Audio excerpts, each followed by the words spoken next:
really think you're going to take a kid who plays video games in their bedroom, you're going to strap him to a 200-mile-an-hour rocket? It'll tear him to pieces. Hello, everyone, and welcome back to another Backlot Banter movie review. My name is Tucker Hazel. Today, I'm joined by Tanner Dykstra, based on a true story. And today, we're here to talk about a movie officially called Gran Turismo, based on a true story. I guess it's hard to tell. I'm not going to call it anything other than Gran Turismo. And the next installment in the PlayStation Cinematic Universe. Of course, that is a joke. This is based on a PlayStation game, but only kind of. And here we are to talk about it. Gran Turismo, ending off the summer movie season with a bang? Not a bang. Certainly not a bang. A crash. Literally. Yes. There's a crash in this movie. Mm-hmm. But if you saw Gran Turismo, or I guess if you're a fan of the games and you want to talk to us about this movie, maybe about what the series means to you, join our Discord, link in the description. And while you're down there in the comment section, you can leave a comment letting us know, is this above or below Uncharted in your PlayStation movie ranking? I had no Ratchet & Clank. Ratchet & Clank's also on there. Okay. But Tanner, we've both seen Gran Turismo. We saw it separately. Yep.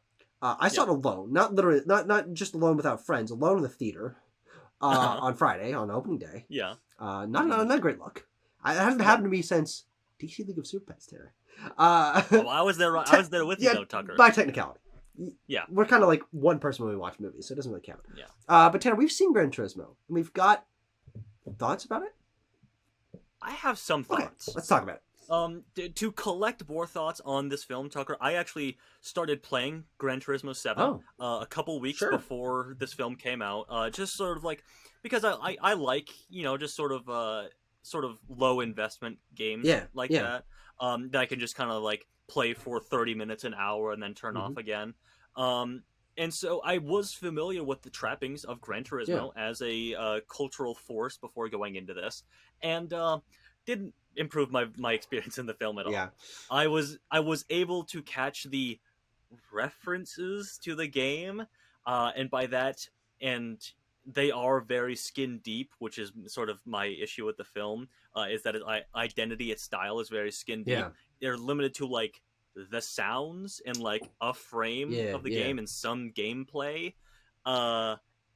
And yeah, like there's not a lot to think or enjoy about Gran Turismo. I think despite what Sony wanted you to think, what they're like, when they're putting out of theater reactions, it's like, it's one of the best movies of the year, 11 out of 10. I didn't see that.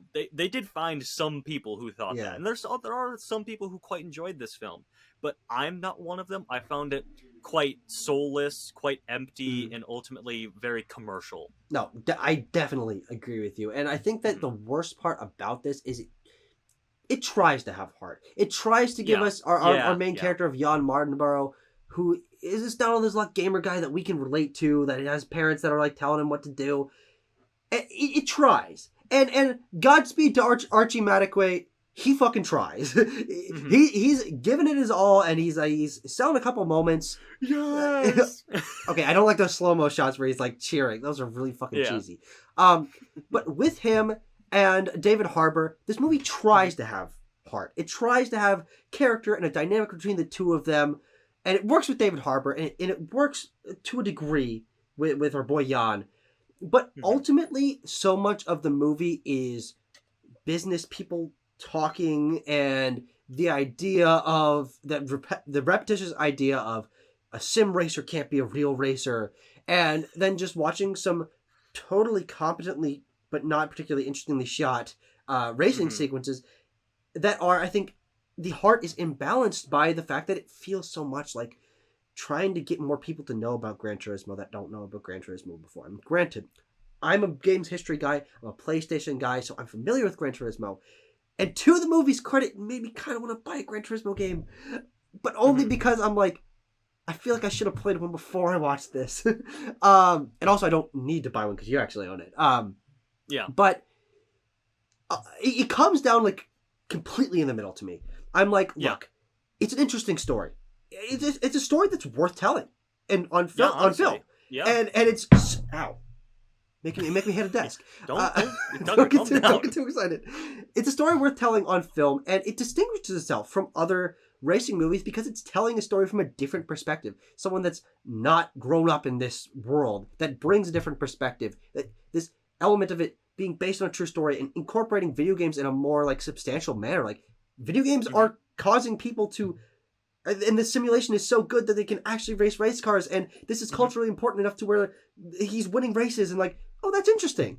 But at the end of the day, there's so much PlayStation logo on things, and them saying, God, the amount of times they're like, and this is technically true, but it's so annoying how many times they say it. Gran Turismo is such a good racing simulator. They do say that a lot. And boy howdy, a gamer can't become a racer, but then a gamer becomes a racer.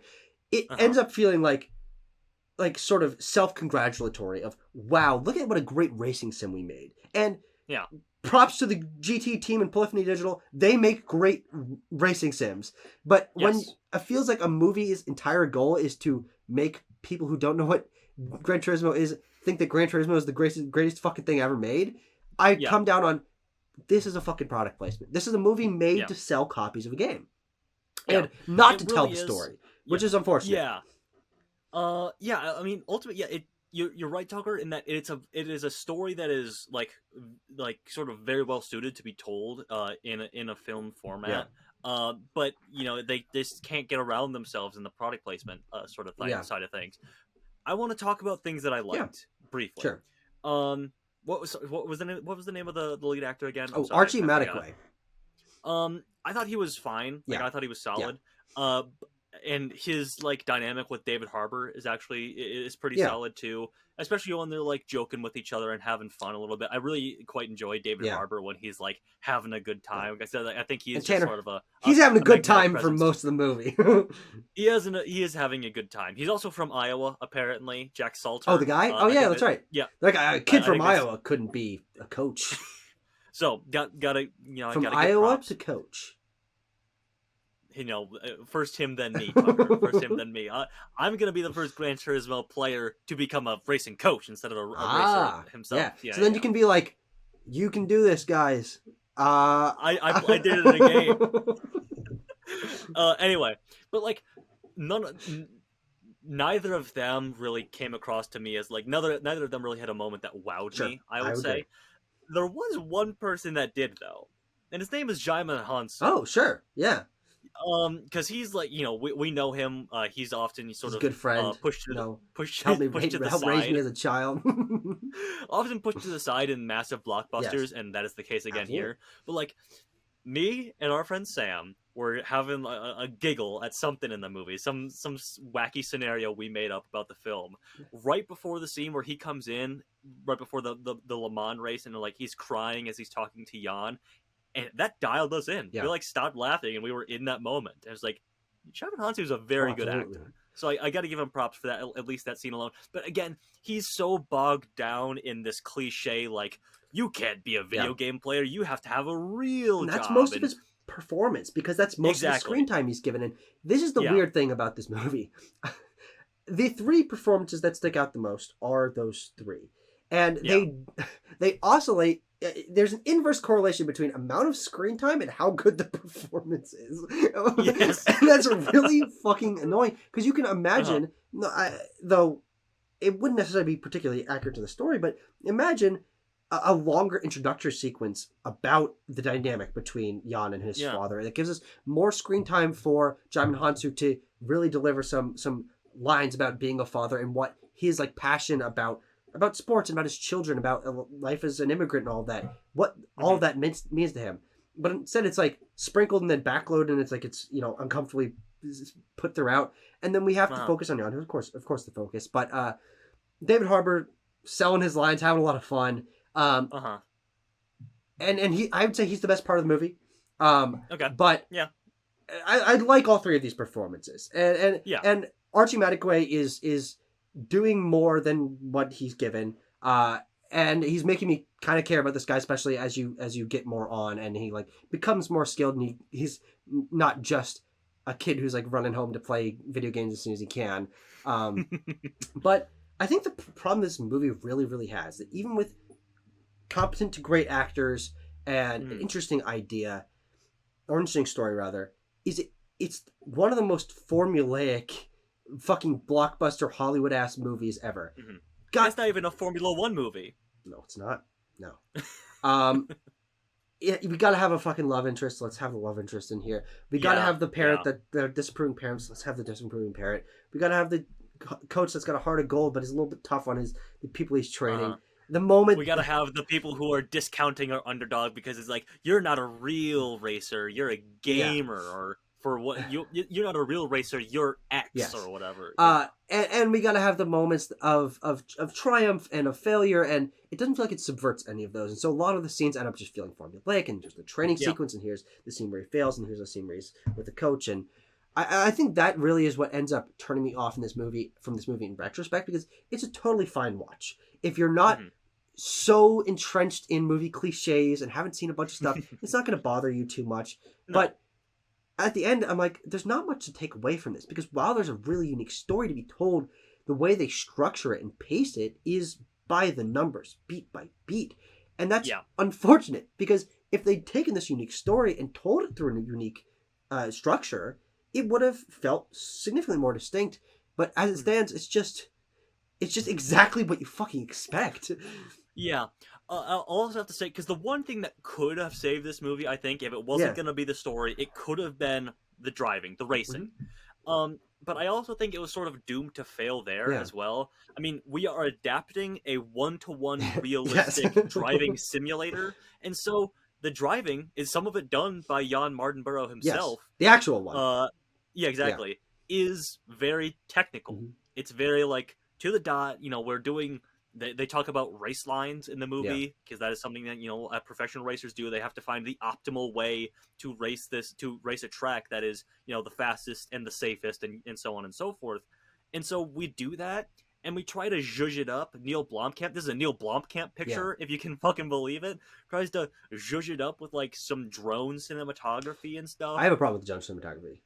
Can I talk about it? What is it? Because it's not that the drone cinematography is a bad idea, or that the shots they use are poor, but they are maybe 3 seconds long, maximum. And that really fucking annoys me, because I'm like, this is such a cool idea. And it's real floaty, and it's going around the track, but just as it's about to get interesting, and I'm about to get sucked into this shot, okay, we're looking at a fucking tire now. We're looking at a goddamn spoiler. I'm like, I don't care! It's like a pervasive issue with drone cinematography as it's becoming not a with more Michael Bay and prevalent Ambulance. Tucker, I'm going to be honest with you. I kind of felt the same way about Ambulance. Oh, okay. I felt just as like we were getting a cool drone shot, we got cut off. Well, yeah, that's fair. But that was a long drone shot, to that movie's credit. But yeah, I think that maybe is an issue with just where the state of it is right now. It's a very early blossoming sort of technology and action cinema. So yeah, maybe that's where we are, and it'll evolve more, hopefully. But it's a problem in Gran Turismo as well. Yeah. What else is there to talk about? One other thing that I got as a Gran Turismo gamer fan out of it was like the Nuremberg track where his crash happens. I was like, I remember playing that track in the game just a couple days ago, and it's a really fun track to race because there's not a lot of like hairpin turns, so you can kind of just have the hammer down the whole time. But it actually does. The same thing happened to me. I hit that little bump, and I went like sailing through the air. I didn't go out of the range or kill a pedestrian or anything like that. But like I was like, hey, they're right. Yeah, that does happen in that track. So I don't know if that's a testament to the movie or the game for recreating that or track the life for one, or real life. Yeah, it's hard to tell. But I do think that the sim aspect of all of this is an element that I appreciate because it is accurate artistically. I don't know if I would have wanted a Gran Turismo movie based on real life, based on a racing sim that's based on real life, to do a lot of fantastical things and really do a lot of because it did what it's supposed to, and so I can't really critique it from that. But I also do think that, frankly, the video gamey aspects of the editing and in the filmmaking are where the movie set's most distinct. Having him float around as the car builds around him and cutting in between him actually driving and him sitting in the chair, these are unique filmic elements that only this movie can do. And having the racing lines like show up on the track and having a few shots mirror the camera placement of a racing game, or having a little name tag show up above cars, those are very interesting. But I think they're underutilized because so much of the movie is just a normal racing movie that when racing lines or name tags show up, I'm like, video game thing. That's what this movie should have fucking been. There should have been, in my opinion, if you really want to lean into this, you have little, not super pervasive, but little name tags above the racers the entire time they're there. Or you have the racing line just show up as a part of the track that really helps to illustrate Jan's mindset and the incorporation of his video game knowledge and the real life that he's doing. But I did appreciate those editing elements. And I think that those editing and CGI elements are this movie's strongest suit when it comes to its own identity, but they aren't used. They're used consistently throughout, but like a sparing consistency. And I'm like, oh, that's a little unfortunate because I even though they're not the greatest thing, they are this movie's greatest thing. Last thing I'll say before I give my score is that it tries to have like gamer lingo in it too. Oh, fucking does. People call Jan a noob. And at a climactic moment. Yes. Oh, say it God. better. David Harbour says, "You mad, bro?" And I'm like, that hasn't been relevant for 15 years. What the fuck are you doing? God, it's very frustrating. Hey, man. At least it's not constant, though. There's a couple moments. No, it really just a could have couple been moments worse, though. that really just slap you in the face, too. You're like, oh, someone just called him a noob? Although, I guess, when was this movie supposed to be taking place? It's hard to tell, because he's playing Gran Turismo 7 in the movie. Gran Turismo 7 came out last year. He's playing it on a PS5, too. But Jan Marnborough's real story happened 5 or 6 years ago. Or more than that. And so this movie plays based on a true story in really strange ways. I don't know the full story, but I know that there are elements of it that are fictionalized and moved around, especially for the events of this movie and the drama to happen, which I'm neither here or there on. But it does make it awkward to tell. Like, technically, he should be playing GT Sport, which came out on the PS4. Presumably that would be the game that he'd really be. But but it's so obvious they want to sell copies of GT7 and PlayStation 5s and a fucking DualSense Edge controller. It just all comes back to we're just circling around that same central issue, which is if this movie's gonna have a center, if it's gonna have a heart, it's by Gran Turismo. Yes, yeah, that's what it is.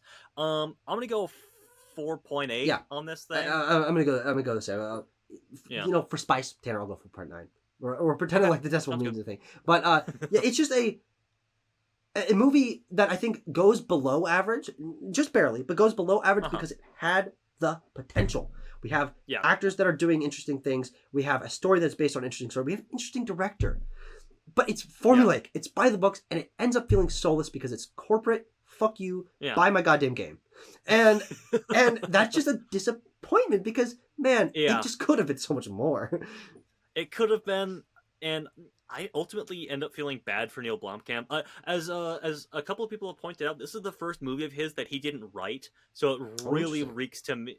It really reeks to me as like boardroom. He does not care about this at all. He's cutting a paycheck from this thing. He's just trying to get back in like Hollywood's good graces by doing a safe, based on IP project. And I don't know if it'll work out for him because no one's going to see Gran Turismo. Yeah. Hey, number one at the box office, baby, for its weekend. Okay, well, congratulations. We did it. It will always be on my list of number one movies. And that's something. And you know what, Neil? That's something. Good on you. You're good in our book, Neil. Yeah, we love District 9. Yeah. That was a long time ago. It was. But maybe do it again. District 10 maybe not happening, though. Fuck. Yeah, okay. All right, well. So long, guys. Bye. Vroom, vroom, motherfucker.